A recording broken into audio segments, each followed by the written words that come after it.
ঝিঙে আমাদের বাঙালিদের খুবই প্রিয় একটি সবজি। বাড়িতে প্রায়ই আমরা ঝিঙে দিয়ে নানা রকমের রান্নার পদ তৈরি করে থাকি। তার মধ্যে সবথেকে জনপ্রিয় হলো বাঙালির ঝিঙে আলু পোস্ত। তবে আজকে আপনাদের সাথে শেয়ার করে নেব ঝিঙের খুবই পুরানো দিনের একটি রেসিপি, যার নাম হলো ঝিঙের কৌড়া। তো চলুন ভিডিওটি শুরু করা যাক। সবার প্রথমেই কিন্তু আমাদের ঝিঙে ছোট টুকরো করে কেটে সর্ষের তেলে ভেজে নিতে হবে।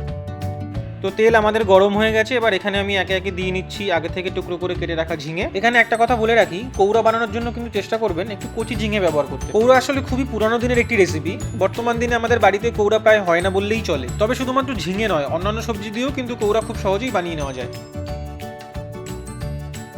এখানে আমি দিয়ে নিচ্ছি পরিমাণ মতো নুন এবং হলুদ।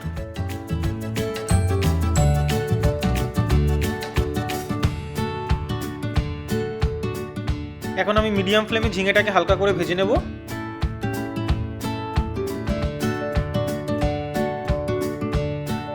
এখানে দেখতেই পাচ্ছেন ঝিঙে কিন্তু আমাদের ভাজা প্রায় হয়ে এসছে।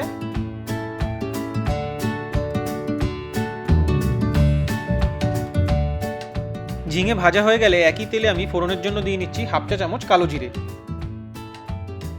কালো জিরার থেকে একটু গন্ধ ছাড়তে শুরু করলে আমি অ্যাড করে নেব 1 চা চামচ হলুদ গুঁড়ো এবং লঙ্কা গুঁড়ো।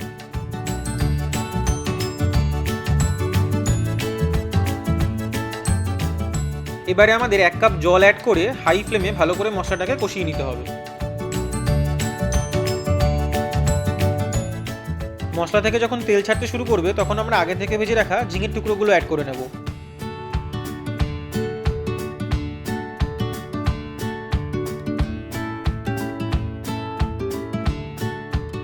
ঝালের জন্য এখানে আমি 3টে কাঁচা লঙ্কাও অ্যাড করে নিয়েছিলাম।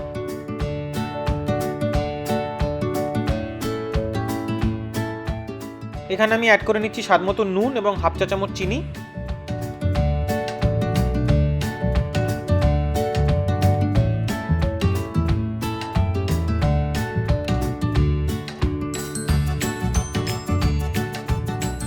রান্না কিন্তু আমাদের প্রায় শেষের পথে। এবার আমি এখানে আগে থেকে তৈরি করে রাখা হাফ চা চামচ কালো সর্ষে বাটা অ্যাড করে নেব।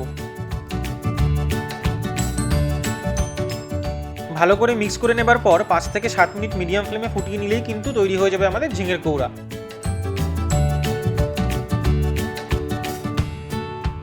তো ঝিঙের কৌড়া কিন্তু আমাদের সম্পূর্ণ রেডি। তবে নামানোর আগে কিন্তু অবশ্যই মনে করে 1 চা চামচ সর্ষের তেল উপর থেকে ছড়িয়ে নেবেন। আশা করি ভিডিওটি আপনাদের সবার খুব ভালো লেগেছে। আর যদি ভালো লেগে থাকে তাহলে কিন্তু আমার চ্যানেলটিকে অবশ্যই সাবস্ক্রাইব করে দেবেন। চলে আসবো আবার পরের ভিডিওতে নতুন কোনো রেসিপি নিয়ে।